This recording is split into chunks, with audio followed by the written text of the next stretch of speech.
শুরু ওনার সঙ্গীত বোর্ডে কুড়ি থেকে সঙ্গীত তো প্রথম যদি আমরা ধরি যে ওই যে নবযুগ যখন কয়েকদিনের জন্য বন্ধ হলো, উনি বরিশাল গেলেন, গিয়ে লিখলেন পথিক ওগো চলতে পথে তোমায় আমায়, পথের দেখা, তারপর কোন মরমের মরম ব্যথা, এই গান, তার সঙ্গে হয়তো তোমার পাবো দেখা, এই তিনটাকে যদি একদম প্রথম দিকের গান ধরা হয় যেগুলোতে উনি গান কিন্তু প্রথম গান হিসেবে তো বলা হচ্ছে যে গান হিসাবে আমার মনে হয় নিশি ভোর হলো জাগিয়া, সে তো অনেক অনেক পরে, সেটা তো উনি অনুপ্রাণিত হয়ে ওই রাস্তায় বিকিরি গান করে যাচ্ছিল, তাদের ডেকে বসিয়ে তিনটে ইয়ে আছে, তিনটে দাবি আছে, তিন রকম দাবি। কেউ বলছেন যে ঢাকায় এটি রচিত হয়েছিল, এটা শৈলজানন্দ ওনার বন্ধু যিনি শৈলজানন্দ মুখোপাধ্যায়, তারপরে বরদা গুহ, তারপরে নলিনীকান্ত, এদের সবার সঙ্গে আমার দেখা হয়েছে, আমি এদের সঙ্গে কথা বলেছি, তাতে আমি অনেক কিছু জেনেছি যেগুলি আগে ভুল ছিল। একটা বিস্ময়কর ব্যাপার যে গজল নিয়ে ওনার এত খ্যাতি, তার অধিকাংশ গানই কিন্তু উনি রেকর্ড কোম্পানিতে ঢোকার আগে লিখে ফেলেছেন, এবং পরবর্তীতে যখন উনি রেকর্ড গ্রামফোন কোম্পানিগুলোতে গেলেন তখন কিন্তু উচ্চাঙ্গ সঙ্গীতের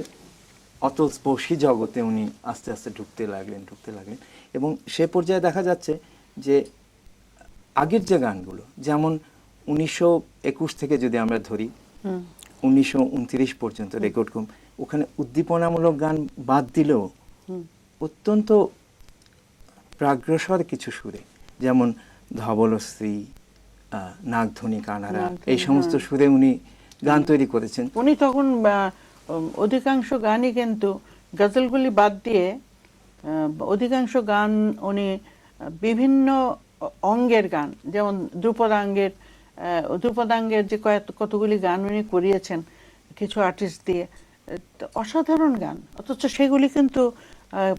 প্রচারের অভাব, মানে প্রচারের কোনো ব্যবস্থা ছিল না বলেই পরবর্তীতে আমাদের এত কষ্ট হয়েছে, আমরা সেগুলি শিখতে পারিনি, কেউ জানতে পারেনি। একটা রহস্য আমার কাছে মনে হয় যে যে কবি বা যে গীতিকারের এবং সুরকারের, যিনি গীতিকার তিনি সুরকার, উনি তো প্রথম দিকে সবই নিজের গান সব নিজেই সুর করতেন, আর সেই সময় যাদের নিয়ে উনি কাজ করেছেন যে একটা টিম, তার মধ্যে ধীরেন দাস, তারপরে জ্ঞান দত্ত অন্ধ ছিলেন, তারপরে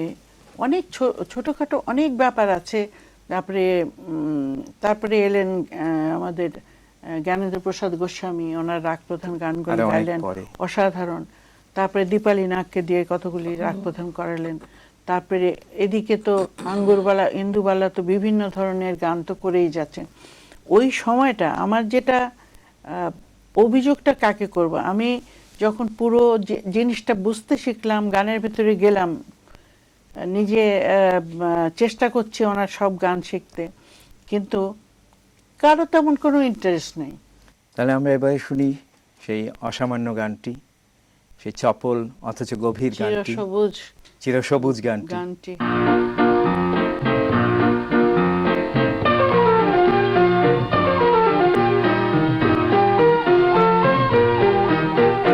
নতুন পাতার নূপুর বাজে দক্ষিণা বাজে, কে এলে গো চপল পায়ে, নতুন পাতার নূপুর বাজে দক্ষিণা বাজে, কে এলে গো চপল পায়ে।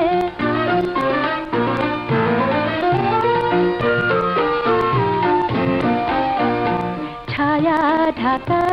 আমের ডালে চপল আঁখি উঠল ডাকে, বনের পাখি উঠল ডাকে। ছায়া ঢাকা আমের ডালে চপল আঁখি উঠল ডাকে, বনের পাখি উঠল ডাকে। নতুন যাদের জোছনা মাঝে সোনার শাখায় দোল দোলায়, কে এলে গো চপল পায়ে, দক্ষিণা বায়ে কে এলে গো চপল পায়ে